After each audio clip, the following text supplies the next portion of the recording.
말씀드린 대로 골로새 교회가 시달리고 있는 것, 고통받고 있는 것이 바로 영지주의의 문제였습니다. 영지주의의 문제를 사도 바울은 지금 강력하게 공격하고 있어요. 공격하면서 그 영지주의에 속한 말들을 이 본문에도 여러 군데에 계속해서 쓰고 있는 것을 보게 됩니다. 영지주의의 가르침을 지금 바울은 4절에서 교묘한 말이라고 그렇게 이야기하고 있습니다. 교묘하다는 말은 그것이 속아 넘어갈 만한 그런 가르침이라는 것입니다. 처음에는 거짓말 같지 않게 시작합니다. 무언가 진지하게 진리를 구도하는 것처럼 그렇게 시작하다가 그러나 나중에 살펴보니까 믿고 있었던 예수님에 대한 지혜와 지식을 다 뒤집어 엎고 의심하게 만드는 그 교묘한 말, 설득력 있는 논쟁이 지금 영지주의자들이 사용하는 무기였습니다. 여러분, 그들이 사용하는 무기들은 결국은 영적인 것을 주목해 보게 하는 것이에요.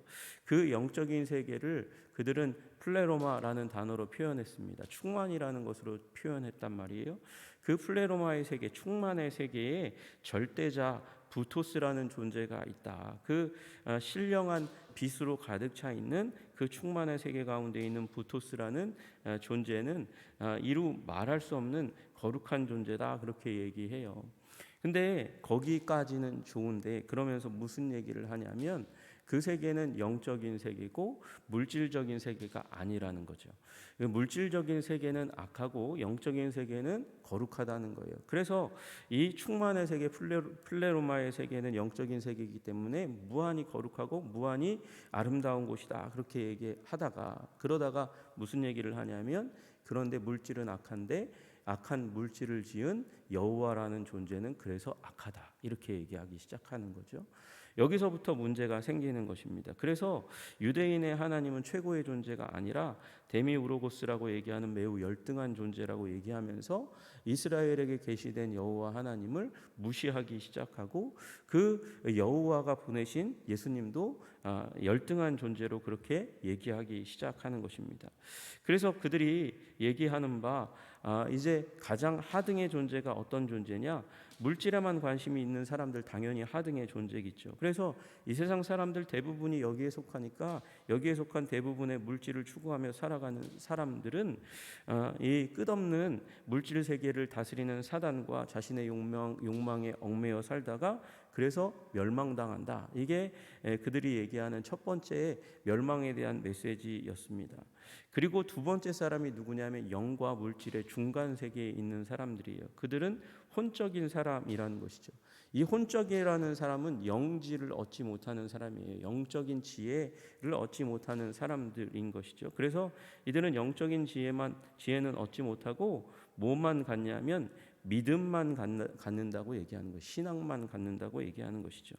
이 사람은 앞에 말씀드렸던 플레로마의 세계, 영지, 이 충만의 세계에는 들어가지 못한다는 것입니다. 그러니까 하등한 그 충만의 세계에 이르지 못하고 그보다 더 열등하고 하등한 세계에만 머무른다고 이야기하는 것이죠. 그리고 비로소 영적인 비밀, 영적인 지혜를 얻어야만 그노시즘이라고 얘기하는 그 단어가 거기 영지라는 단어에서 나오는 거거든요.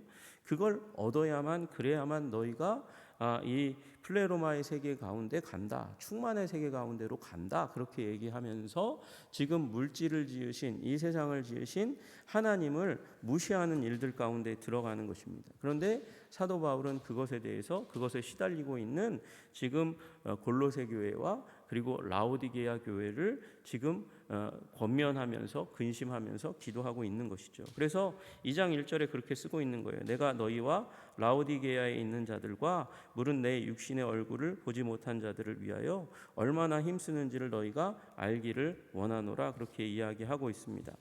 여러분, 여기에서 너희는 당연히 골로새 교회이고요.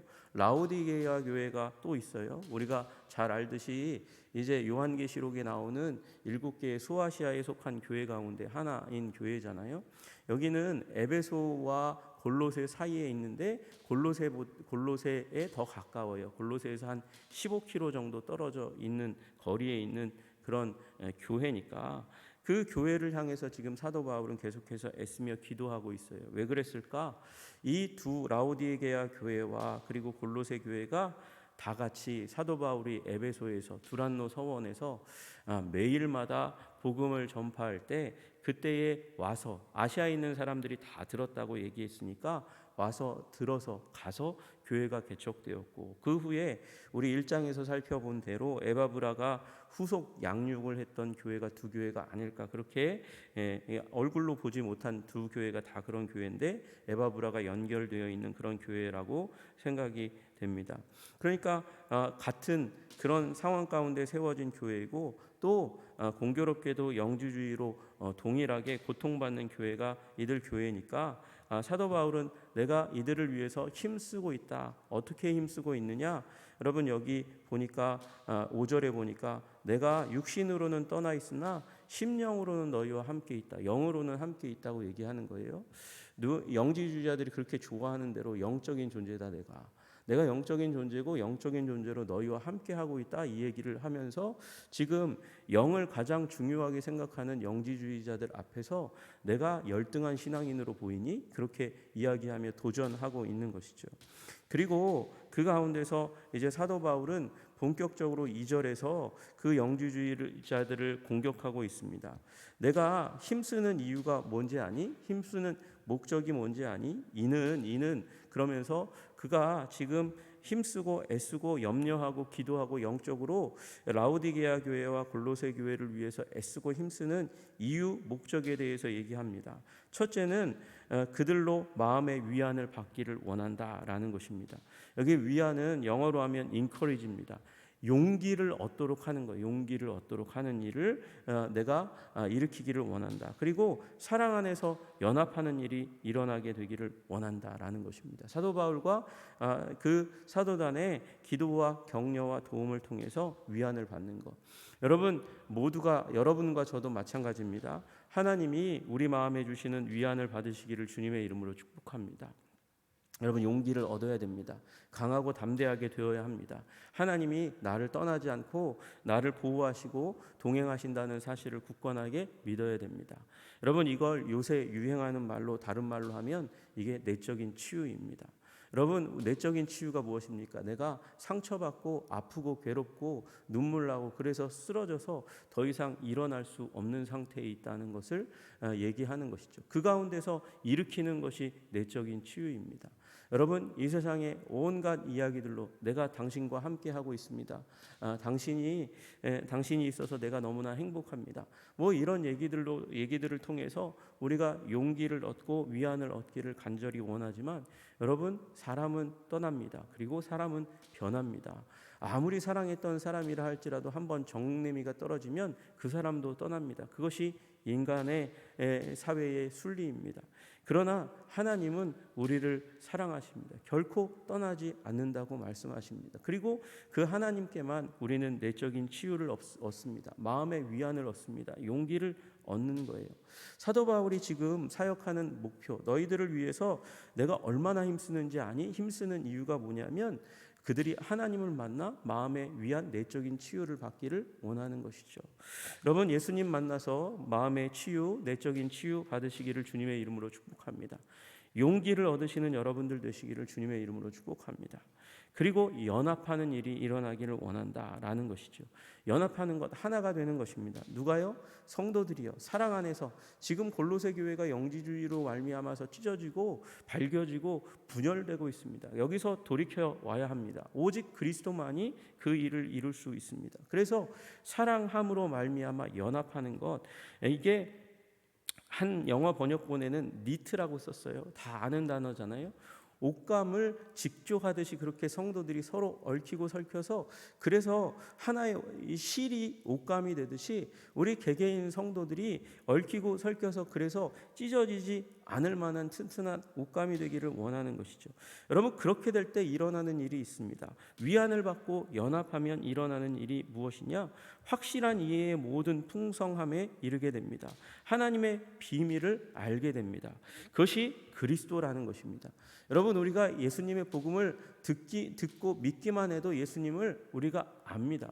여러분, 그런데 지금 영지주의자들이 그리스도를 부인하고, 그리스도는 창조주, 물질 세계를 지은 여호와의 아들이니까 얼마나 열등한 존재냐라고 얘기하면서 그리스도로부터 돌아서게 하고 있는 그 가운데 사도 바울은 아니라는 거예요. 너희들이 얘기하는 그 플레로마의 세계, 충만의 세계가 예수 그리스도 안에 있다. 그리고 너희들이 얘기하는 그노시즘, 영적인 지식의 비밀을 자꾸 강조하는데 그분이 그리스도다, 그렇게 얘기하는 것이죠. 여러분, 여기 확실한이라고 되어 있는 그 단어가 플레로마와 어원이 같은 플레로포리아라는 단어입니다. 그러니까 같은 단어예요. 충만한 이해의 모든 풍성함. 여러분, 충만한 이해라고 얘기하면 다 아는 거잖아요. 다 아는 거. 확실히 확신하게 되는 그 가운데에 완전히 들어가는, 그러니까 모든 풍성함에 들어간다, 완전히 들어가게 하는 거, 그게 누구냐? 그리스도라고 얘기하는 거예요.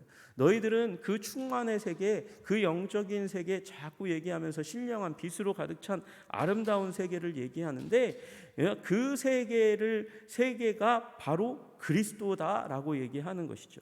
확실한 이해의 모든 풍성함이 그리스도고, 너희들이 얘기하는 영적인 이 지식, 그노시즘이 비밀이라고 얘기해서 몇몇 사람만 공유하고 몇몇 사람만 거기에 들어오도록 하는 밀교의 형태를 지니고 있는데, 아니, 하나님의 비밀 확실히 드러났는데도 불구하고 너희들은 깨닫지 못하고 있는, 그러나 아주 순전한 어린아이와 같은 믿음을 가진 사람은 바로 캐치해서 마음에 두고 풍성함을 누릴 수 있는 바로 그분 예수님이 하나님의 비밀인 거야, 그렇게 얘기합니다.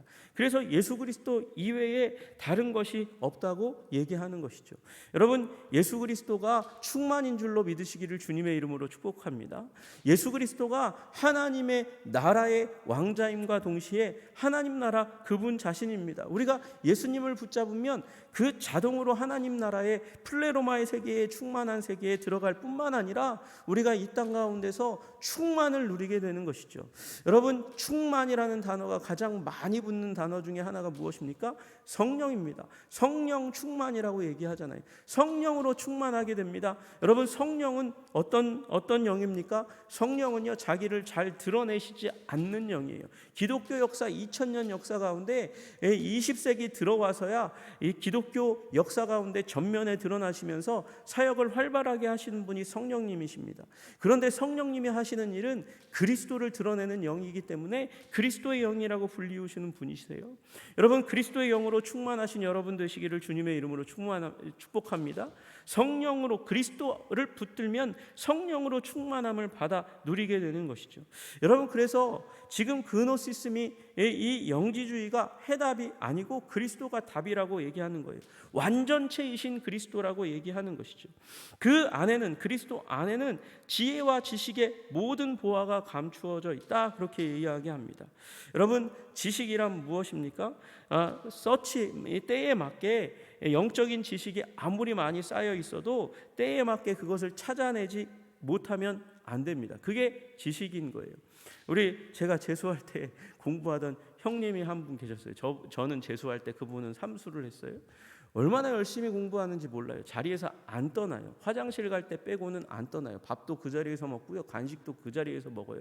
아주 그냥 끝날 때 되면 그분 옆에가 얼마나 지저분한지 몰라요. 거기서 다 해결하니까. 그렇게 공부를 열심히 하는데 성적이 안 올라요. 안타까운 성적이 안 올라요. 공부를 그렇게 열심히 해가지고 머리에 많이 집어넣는데 시험 볼 때는 그게 안 나오나 봐요. 여러분, 아무리 많은 것이 있어도 그것이 그때 시험 볼 때 상황이 딱 우리 시험의 현장, 유혹의 현장 가운데 딱 튀어나와야 되잖아요. 그게 지식이에요. 여러분, 컴퓨터에 아무리 많은 자료가 저장되어 있으면 뭐예요? 그걸 지금 설교를 내가 에베소서 해야 되는데 그 에베소서에 해당하는 거, 골로새서에 해당하는 거, 그 자료를 찾아내지 못하면 그 안에 있는 아무리 많은 지식이 무슨 소용이 있어요? 그걸 끄집어내는 걸 지식이라고 얘기하는 거예요. 여러분, 게다가 그걸 끄집어내면 뭐합니까? 그걸 잘 성도님들에게 맞게, 상황에 맞게 잘 요리해서 그래서 전해야 되는 거잖아요. 여러분, 적용 능력이 바로 지혜예요. 찾아내고 적용해야 되는 거거든요. 지식과 지혜가 있어야 돼요.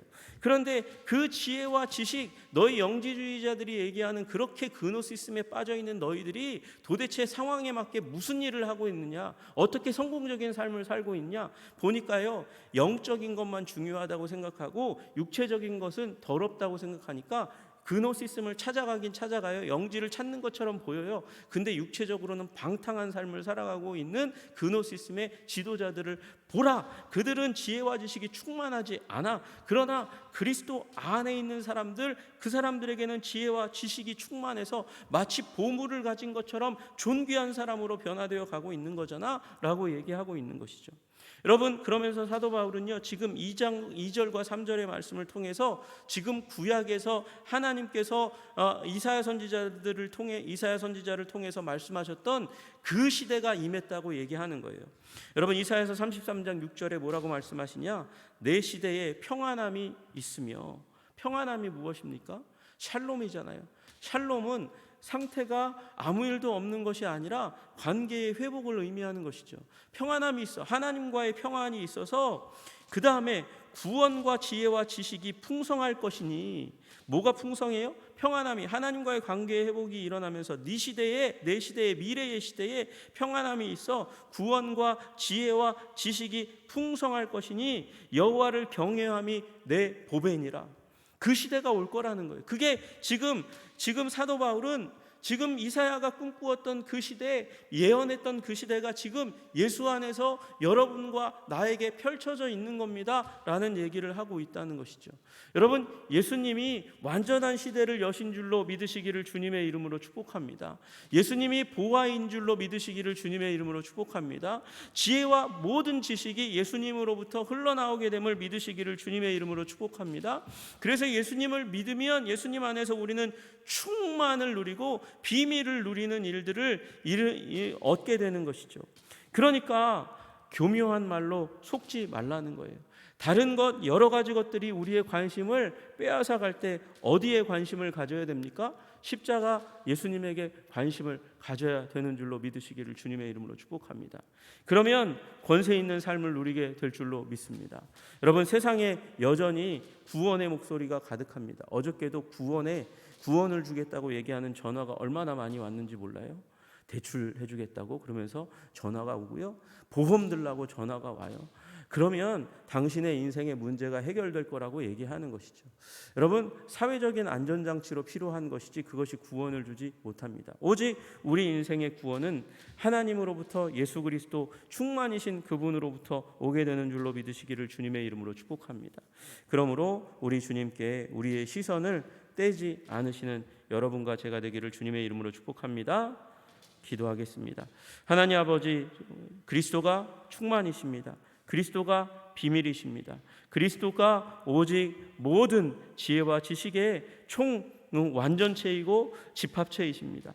예수님에게 우리의 관심을 다 두게 될 때 하나님, 우리에게 모든 문제가 해결될 수 있는 지혜와 지식이 임하게 되는 줄로 믿고, 오늘도 예수님에게 우리의 생각과 관심과 기도를 집중하게 하여 주시기를 간절히 소원하오니 주님, 우리를 붙들어 주시옵소서.